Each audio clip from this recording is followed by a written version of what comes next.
Hi, my name is Scott Strohs, and this is MySQL Shorts. We can add custom functionality to MySQL Shell in a few ways. Today, we'll talk about how to use a startup script to create a shortcut for connecting to a production database. The startup scripts can be stored in a few different places, but I prefer to use the .mysql.sh directory in my home directory. Startup scripts need to be in a file named mysql.shrc and have a .js or .py file extension, depending on what language they are written in. Let's take a look at a startup script written in JavaScript. First, we create a variable named object and set it to the value that's returned from shell.createExtensionObject.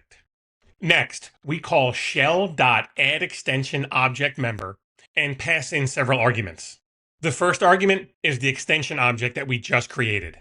The second is the name of the extension object member, in this case, connect. The third argument is a function that will be run when the new extension object member is called. Let's break this down before we move on to the last argument we pass to add extension object member. When we call connect, the first thing we do is output a message to the console using print. Next, we set some local variables to the values of existing system variables.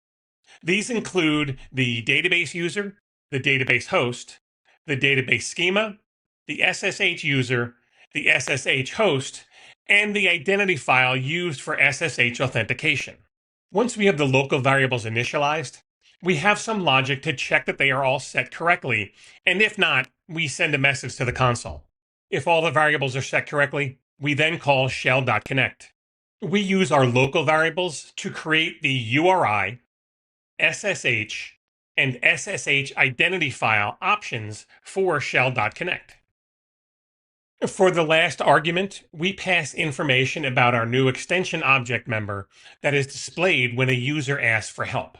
To finish out our startup script, we call shell.registerGlobal to register our extension object. This method takes three arguments. First, the name of the global object, which in our case is prod. Next is the extension object, which we create at the top of the script. The third argument includes information about the object for when the user asks for help with the object.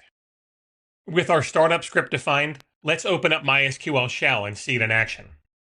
Once Shell is open, we can simply call prod.connect to connect to our production database. Once the command completes, we can see that we are connected to the production database. Thanks for watching. Please be sure to hit like and subscribe. Also, there'll be a link in the description for any code or files we used during this video.